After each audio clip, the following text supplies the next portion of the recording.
Et bonjour depuis notre nouvelle destination qui est Sydney. Nous avons donc pris un avion hier à Perth et 4 heures plus tard nous avons atterri à Sydney. Il y a 2 heures de décalage en plus, donc maintenant 8 heures avec la Belgique. Et là voilà, on est sorti du logement, il est juste une pépite que nous avons trouvée sur Airbnb, on vous montrera. Super bien localisé aussi. Alors voilà, par rapport à Perth, le bruit c'est pas pareil. Un monde de différence. Et c'est là qu'on réalise en fait à quel point Perth est chouette, parce que c'est une ville où il y a tout.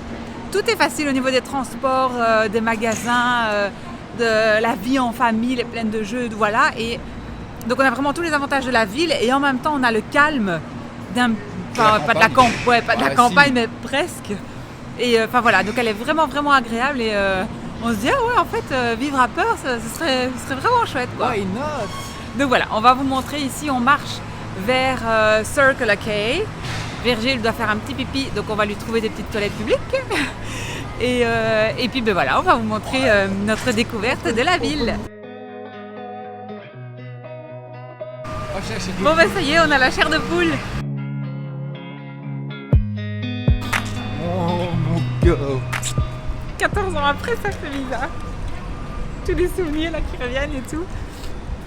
Voilà, on a l'opéra juste là derrière. Magnifique. Peu importe où nous nous trouvons, Virgile me parle de son mégalodon.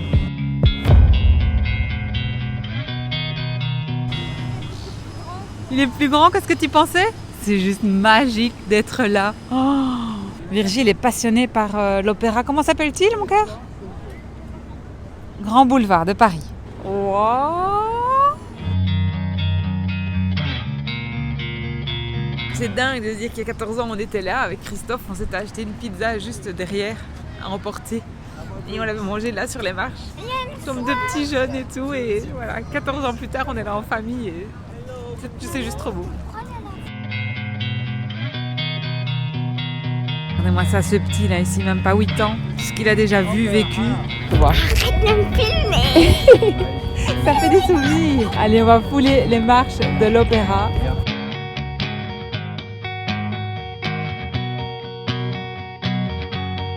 Nous sommes donc au pied de l'opéra, il est juste là. On voit un bateau militaire, peut-être qu'on peut le visiter, on va se renseigner. Je vis avec un grand comique, Christophe me dit on a trouvé Bondi Beach, je vous montre. Ça donne envie hein.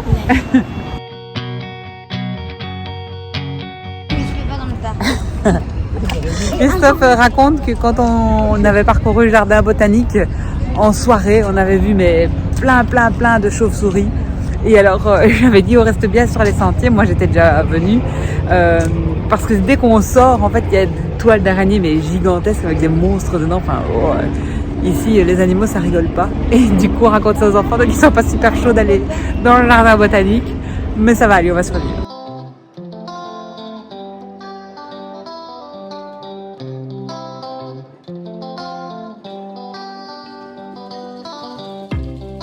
Ce jardin botanique est magnifique.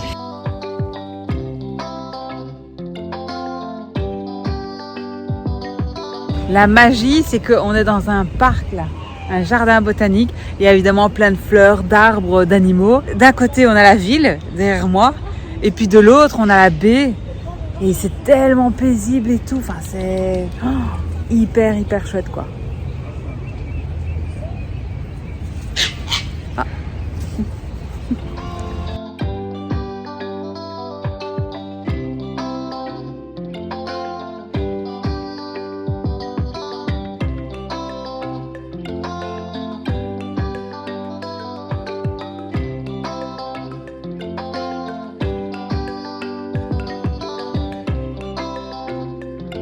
Comment vous dire que je suis dégoûtée, regardez, complètement cassée. Redis-moi un peu ta ville préférée en Australie. J'aime bien Perth avec la plaine de jeux. Bravo! Petit chat qui met l'accent, c'est top!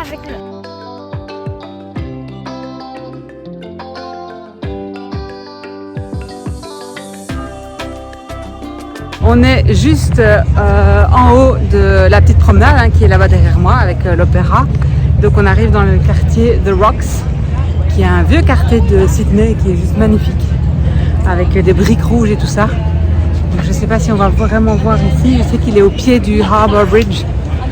Je me souviens que j'avais vraiment beaucoup apprécié ce coin-là.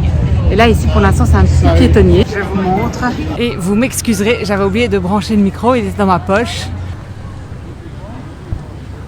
Je pense que c'est par ici à droite qu'on arrive à The Rocks, qu'on voit les beaux bâtiments. Mais là, les enfants sont un peu fatigués. Et comme on est là une semaine, on a dit qu'on allait y aller mollo. Donc là, on va se poser un petit peu au logement. On a les escaliers qui vont au pont pour avoir une vue sur Harbour Bridge. Mais ce ne sera pas pour maintenant. Et on entend les oiseaux là et tout, c'est dingue, c'est dingue. Les belles avenues ici, avec les vieux bâtiments. On arrive dans notre rue, on est super bien placé. Il y a juste des travaux là-devant. Donc ce matin, on a été réveillés assez tôt, vers 6 heures. On s'est trouvé, regardez, une toute petite maison comme ça, ancienne. Et il y en a à chaque fois une en bas, une en haut.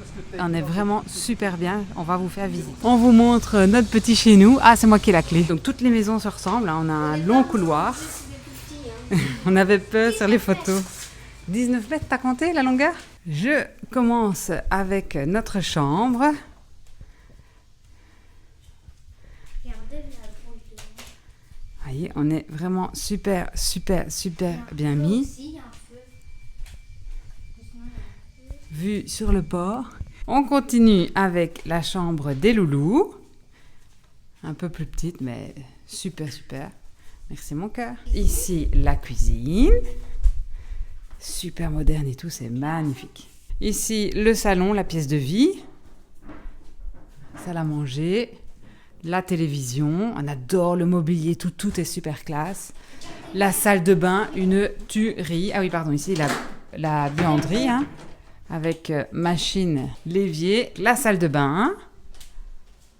Trop classe. Avec la douche. Et ici, le WC. Et alors, on a une petite terrasse privée que je découvre en même temps que vous parce que je ne suis pas encore montée. Là, on a un barbecue au gaz. Voilà. Ah bon, on a vu sur les buildings. Derrière ici, de nouveaux apparts. Ouais, c'est pas pour avoir une vue, c'est juste pour avoir un extérieur. Et voilà donc notre petit chez nous pour une semaine. On est donc à Millers Point, ça s'appelle. Et c'est sur Airbnb et on l'a eu pour 1112 € pour une semaine, 7 nuits. Et donc c'est clairement une affaire ici sur Sydney, c'était le logement le moins cher en fait. Et on est hyper bien placé, donc on est trop content.